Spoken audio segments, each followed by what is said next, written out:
फार छान. तुमचा हा झी मराठी बरोबरचा ऋणानुबंध इथून पुढच्या अनेक वर्षातही कायम राहील याची आम्हाला खात्री आहे. तथास्तु. त्याच नात्यामध्ये आम्ही आहोत. या सगळ्याविषयी जरा गप्पा मारूया, आठवणींच्या कट्ट्याकडे जाऊया आणि जरा मजा करूया. या प्लीज.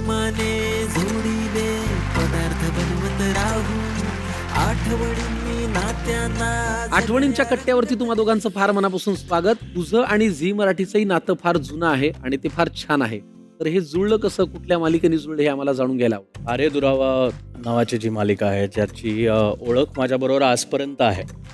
जय खानोलकर हे जे एक कॅरेक्टर आहे आणि ती जी ओळख आहे ती खूप स्पेशल आहे. आणि जेव्हा तुम्ही ॲक्टर बनायचं ठरवता तेव्हापासनं काही स्वप्न असतात. मुंबईत आलेलं असता तुम्ही एकतर तुमचं शहर सोडून, आपलं एक मोठं होर्डिंग लागलं पाहिजे, तिथपासून लोकांनी ती मालिका बघितली पाहिजे, प्रेम दिलं पाहिजे, ह्या सगळ्या ज्या अपेक्षा असतात त्या सगळ्याला नकळतपणे टिकमार्क करत जाणारा तो प्रवास होता. आणि तो माझ्यासाठी आजही तेवढाच स्पेशल आहे. आणि खूप दिलं आहे त्या मालिकेने आणि झीने.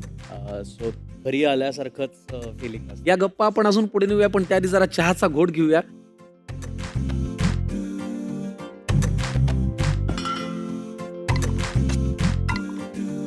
हे आई मुलाचं नातं जोडल्या कसं गेलं, सुयश विषयी ते कधी वाटलं आणि तुला यांच्याविषयी ते कधी वाटलं?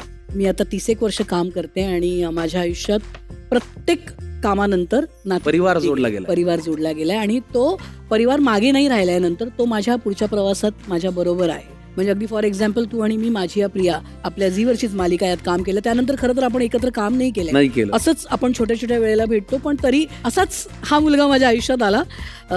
दुसऱ्या वाहिनीवर एक मालिका करत होते मी आणि काय म्हणतात ते जॉईंट फॅमिलीवाली मालिका होती. त्यात मृणाल देशपांडेचा मुलगा होता हा आणि माझा मुलगा आस्ताद काळे होता. गिल्लू सुयश बरोबर माझं असं काही नव्हतं आणि तोही फार काय मला भाव देत नव्हता. नाही भाव नाही, एक मिनिट सांगतो मी माझं वर्जन नंतर सांगतो. असं झालं की मध्ये हा पुण्याचा आहे. पुण्याच्या प्रवासात त्याचा अपघात झाला.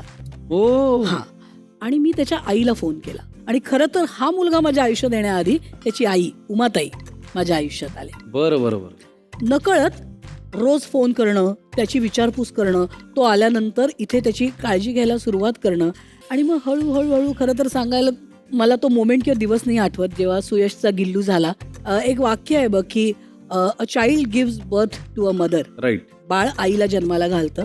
तसं मला नेहमी वाटतं की गिल्लू हा माझ्या हृदयातनं जन्माला आलेला आहे. तर त्याच्यामुळे विशेष प्रेम आहे. विशेष प्रेम. आणि तुमचं वर्जन काय गिल्लूजी? अरे मी एक शो करत होतो वेगळ्या मालिकेसाठी. त्यावेळेला त्याच सेटवरती तुमच्या शोचं शूटिंग चालायचं माझी या प्रियाला.